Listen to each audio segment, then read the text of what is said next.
এই মাছের বাজার পেয়েছে, চুপ করেন। সামনে থেকে এরকম অনুষ্ঠানগুলো বাদ দেওয়া লাগবে। সেমিনার সিস্টেম না করলে এরা এই 12 বাপের 13 ছেলে আসে, এদের কোনো মানে কি বলবো আর। মানুষদের সাথে আমি ইয়ার কি করছি না, আমি কি শালাদুলা ভাই আপনাদের? হ্যাঁ, কি আরম্ভ করেছেন? এই মাছের বাজার পেয়েছে, চুপ করেন। আপনি এখানে দাঁড়িয়ে আছেন কোন কারণে? বসেন বসেন। মানুষের কমন সেন্স উড়ে গেছে। আমারে বসিয়ে দিয়ে ওরা গল্প করছে। আবার ওঠেন কোন কারণে? আপনি বসেন, এখন ভালো করে বসেন, বসেন ওখানে বসেন। মাটি আপনি এখানে চেয়ারে উঠে আসেন। হ্যাঁ, কথা বলা যাবে না ভাই, কথা বলে বাড়ি চলে যান। আবার কথা বলেন, যেভাবে আছে এভাবে থাকা লাগবে। মাগরিবের পর থেকে চলছে, কিছু বলেননি কেন? আমি যেখানে উঠি সেখানে ডিস্টার্ব করে, খালি শয়তান কি নাড়াচড়া দিচ্ছে নাকি? এরপরে যদি কথা বলেন আমি চলে যাব। আবার এরা দাঁড়িয়ে আছেন কোন কারণে? এদের এদের একদম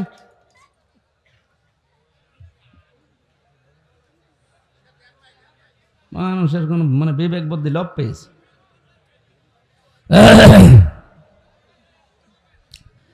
জবান খুলে পড়ে না আউযু বিল্লাহি মিনাশ শাইতানির রাজিম, বিসমিল্লাহির রহমানির রহিম।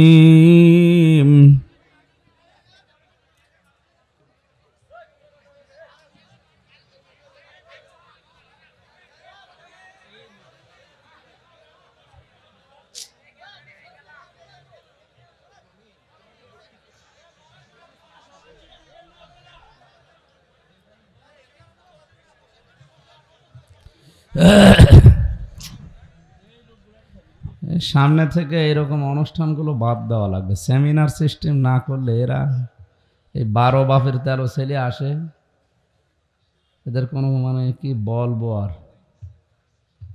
মানুষদের সাথে আমি ইয়ার কি করছি না, আমি কি শালাদুলা ভাই আপনাদের? হ্যাঁ, কি আরম্ভ করেছেন? কষ্ট হচ্ছে আমরা দেখতে পাচ্ছি তো, জায়গা আর নেই তো, এইভাবেই থাকা লাগবে। যদি কষ্ট বেশি হয় বাড়ি চলে যান। যারা শুনছে এদের শুনতে দেবেন না। নামাজের কাতার যার জন্য বাঁকা হয় পুরা গোনা তার হয়। আপনি এখানে যারা শুনছে দেখছেন না, কত ব্যস্ত মানুষ বসে আছে। কথা এরবার বলেন, দেখেন চলে যাব, সত্যি চলে যাব। কি এখন ডিস্টার্ব হয় কেন?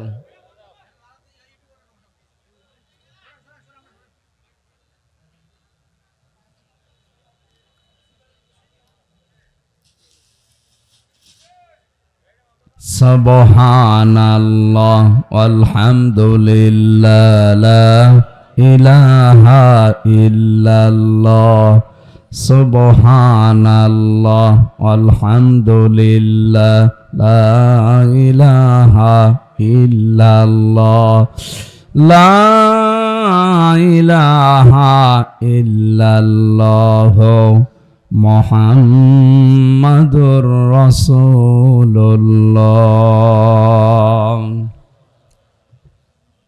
চাঁদপুরবাসী কোরআনে কারীম শোনার জন্য যারা এসেছি, কিছু বর্ণনা একটু টাচ দিলাম আল্লাহর পক্ষ থেকে। কি জিনিস আমরা পেয়েছি, কি নিয়ামত আর শুনছি। এই কোরআনে কারীম শোনার জন্য যে আল্লাহ আমাদেরকে ঘর থেকে পর্যন্ত নিয়ে এসেছেন, এটা আমাদের ওপর আল্লাহর একটা দয়া। আমি বললাম না 6666টি আয়াত আল্লাহর পক্ষ থেকে আমাদের জন্য উপহার। এটা গ্রহণ করে নিতে পারলে আপনি সৌভাগ্যবান হবেন, আর যদি অস্বীকার করেন তাহলে আপনি হবেন দুর্ভাগা, হতভাগা। আমরা কি আমাদের ভাগ্য হত করতে চাই? আমরা ভাগ্যকে সুপ্রসন্ন করতে চাই। আমাদের ভাগ্য যেন সব চাইতে ভালো হয় বিশ্বে। শুধুমাত্র একটাই কারণে তামাম দুনিয়া আজ আমরা ভয়ে আছি। পাশের একটা রাষ্ট্র পেয়েছি প্রতিবেশী, এটা একটা কলঙ্ক।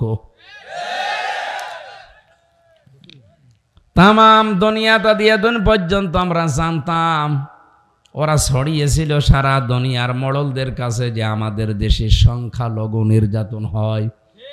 অথচ পুরা উল্টি এখন দেখতে পাচ্ছি সারা পৃথিবীতে সবচাইতে বেশি সংখ্যালঘু নির্যাতন হয় ইন্ডিয়াতে। আর আমার মুসলমান ভাইকে জবাই করছে শুধু গরু খাওয়ার অপরাধে। গত পরশুদিনও দেখেছেন দুইটা যুবতী মুসলিম মেয়েকে ধর্ষণ করার পর লজ্জাস্থানে লোহা ঢুকিয়ে দিয়েছে। এ পৃথিবীর নিকৃষ্টতম এখন মানবতার শত্রু এই উগ্রপন্থী হিন্দুরা। সব হিন্দু না, উগ্রপন্থী যারা, এ মোদি দাদার মুরিদ, এরা মানুষ হিসাবে এত খারাপ, এত নিকৃষ্ট, ওদের ছোঁয়া যারা পাবে তারাও কোলাঙ্গার হয়ে যাবে। যে মলম বিক্রেতা এক সাংবাদিক আছে না, হকার, ময়ূখ রঞ্জন ঘোষ, এ শয়তানের বাড়ি আজকে শুনলাম ভারতীয় হিন্দুরা ভেঙে দিয়েছে। যে শয়তান শুধু মিথ্যা প্রপাগান্ডা ছড়ায় বাংলাদেশ নিয়ে। ওই ছোঁয়া পেয়েছে দাদার ছোঁয়া যেই পাবে সেই মরবে। এতদিন আমরা শুনতাম এদেশের সাথে নাকি স্বামী স্ত্রীর সম্পর্ক, এই সম্পর্কর কথা বলে এখন ওরা আমাদের চট্টগ্রাম নিয়ে নেবে। এই যে ঘোষ, এ মলম বিক্রেতা কয়দিন বলছিল না যে চট্টগ্রাম নিয়ে নেব, বাংলাদেশ থাকবে না। ওর নাকি খুব আফসোস হয় যে এসে থাকবে না। তো তোর আফসোস করার দরকার কি? আরে দাদা, আপনি কি যৌতুক চান? আর মেয়ে তো পালিয়ে গেছে, যৌতুক কিসের? পালানো মেয়ের কোনোদিন যৌতুক হয়? ও মেয়ের বিয়েই তো আমরা মানি না। বিয়ে মানি না এই কারণে, কারণ যার সাথে এতদিন কথাবার্তা চলছে সে তো ফুল হাতা, আর আমরা কি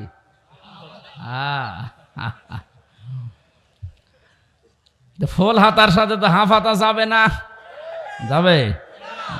এখন দাদাকে হাফ হাতা করা লাগবে।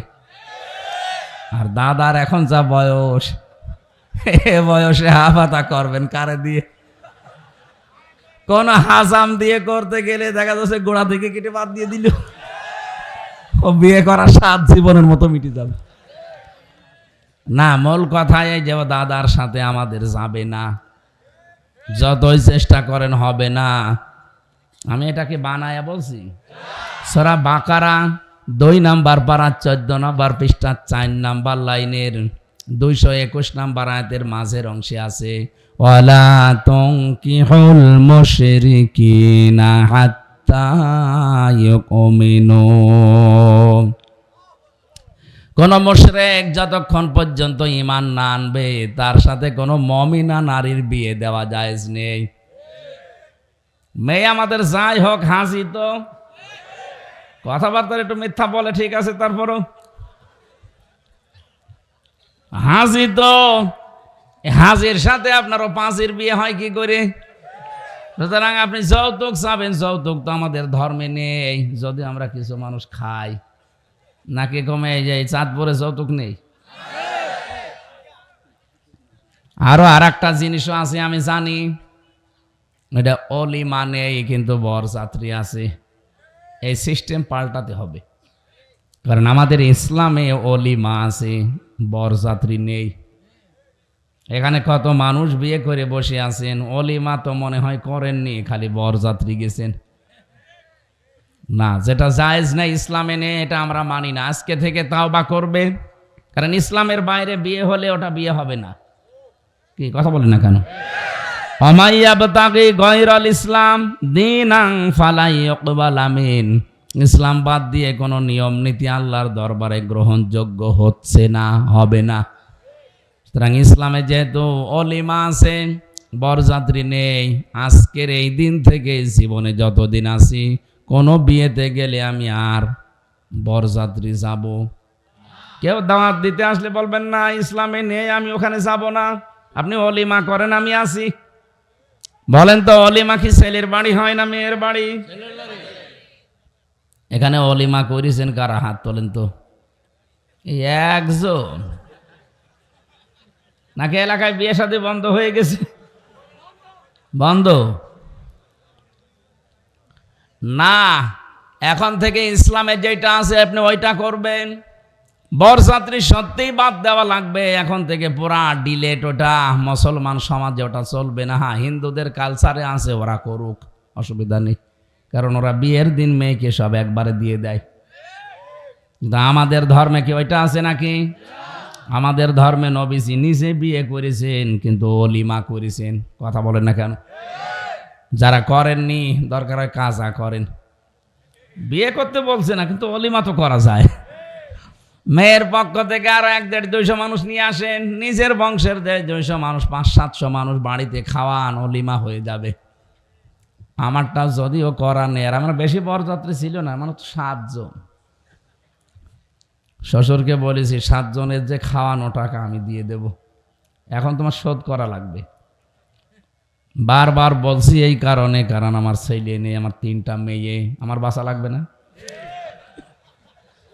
আমি যাতে মাতাল হলো তো তাহলে ঠিক আছে, আমি আমার তো বাসা লাগবে। এখন থেকে যে অলিমা হবে না বরযাত্রী যাবেন? ঠিক আছে, আলহামদুলিল্লাহ, তাহলে আমি বেশি যাব। ও চাঁদপুরবাসী, যে ষড়যন্ত্র করছেন আমাদের ধর্মে, যেহেতু এটা নেই, আমির জামাত ডাক্তার শফিকুর রহমান হাফিজাহুল্লাহ ঘোষণা দিয়েছেন কয়েকদিন আগে, বাংলাদেশের 1 ইঞ্চি মাটি না, হাফ ইঞ্চির দিকে কেউ যদি অবৈধভাবে তাকায় তার চোখ তুলে ফেলা হবে।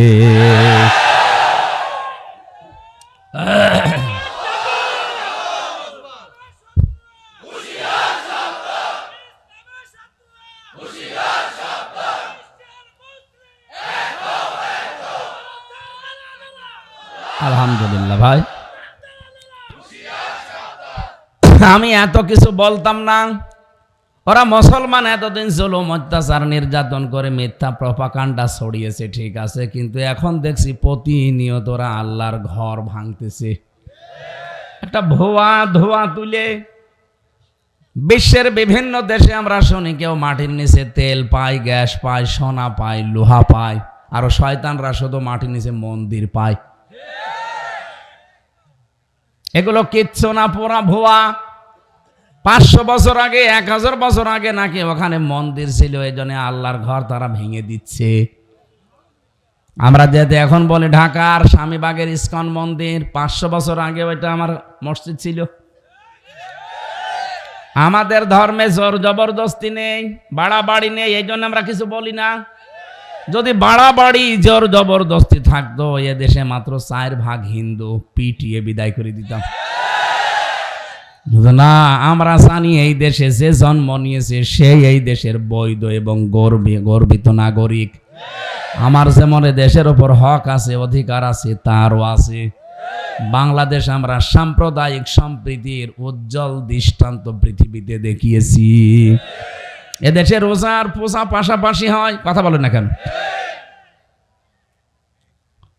96 ভাগ মুসলমান এই দেশে, আর মাত্র 4 ভাগ অন্য ধর্মের মানুষ আছে।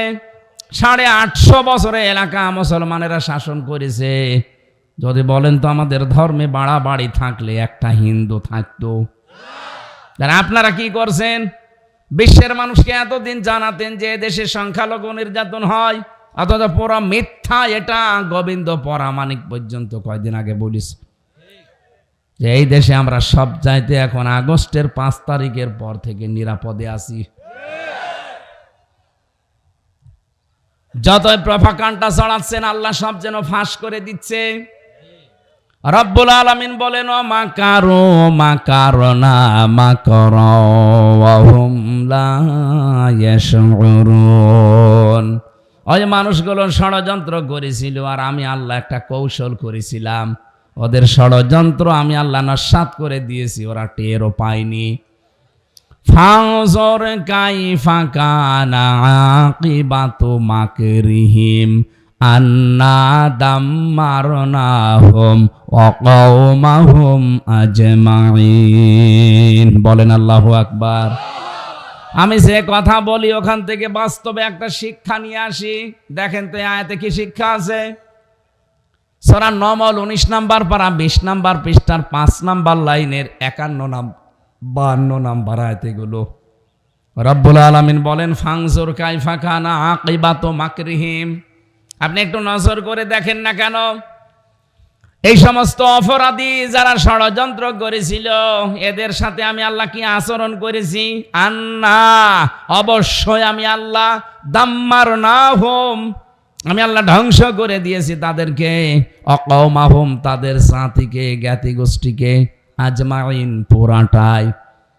কিভাবে ধ্বংস করেছি এবার আল্লাহ যেন আমাদের চোখে আঙ্গুল দিয়ে দেখাচ্ছেন। যদিও আয়াতটা লূত আলাইহিস সালামের জামানার ঘটনা, কিন্তু বাংলাদেশে 2024 সালের 5 আগস্টে মনে হয় নতুন করে নাজিল হয়েছে। দেখেন মেলে কিনা। ফাতিলকা বুয়ুতুহুম খাবিয়াতাম বিমা যালামু। এই এদিকে তাকান। আল্লাহ পাক বলেন ফাতিলকা, এভাবে যেন হাত দিয়ে দেখাচ্ছেন, যারা আলেম আছে বুঝবেন। ফাতিলকা বুয়ুতুহুম, বাইতুন দেননি, বুয়ুত বহুবচন, হোম জমির এটা। আমার যেন কেন মনে হচ্ছে আল্লাহ নিজের আঙ্গুল দিয়ে ভাবে আমাদেরকে ইঙ্গিত দিচ্ছে, এই যে এই সেই ঘরগুলো, এই সেই ঘরগুলো। এটা কামালের ঘর, এটা মায়ার ঘর, এটা নাসিমের ঘর, এটা হানিফের ঘর, এটা কাওয়ার ঘর।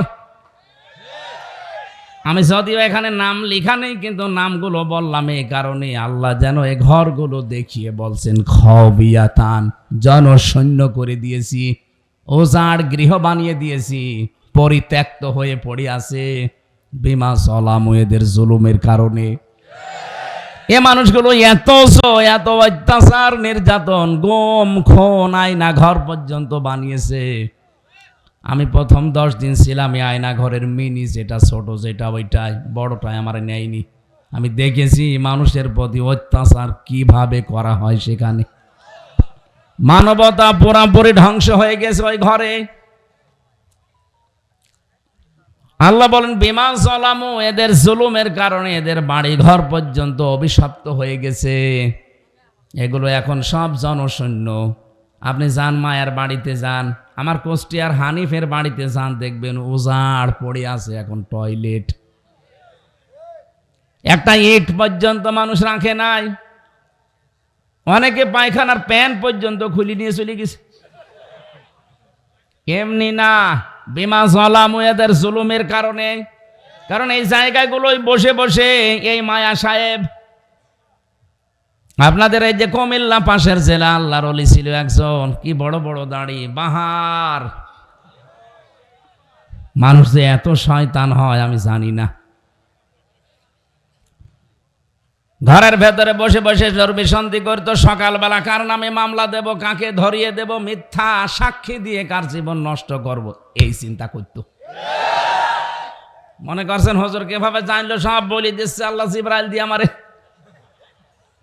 সব খবর আমি জানি, সারা দেশে কোখানে কি হয়েছে সব ওই রিমান্ডে আমারে দেখে দেখে দেখাতো যে এখানে এই হচ্ছে, এখানে এই করছি, অমককে আমরা ধরেছি, অমককে ধরবো, সব দেখাতো।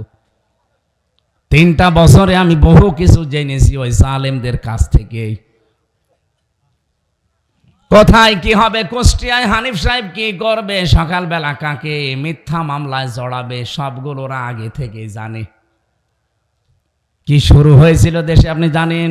ভালো মানুষ এই যে গিয়াস ভাই ঘুমিয়ে আছে ঘরে, ঘুম থেকে উঠে দেখছে থানার হাজতে, কি গো তুই গাছ কেটেছিস? কখন? স্বপ্নে। এইটা চলছিল দেশে। আমি বেশি বলে ফেললাম? এই যে আল্লাহর ওলি আওয়ামী লীগের, হ্যাঁ না, উনি মন থেকে না, মনের খবর তো আল্লাহ জানে। আল্লাহ রসুলের একনিষ্ঠ ভক্ত, দাড়ি দেখে টের পাচ্ছেন না?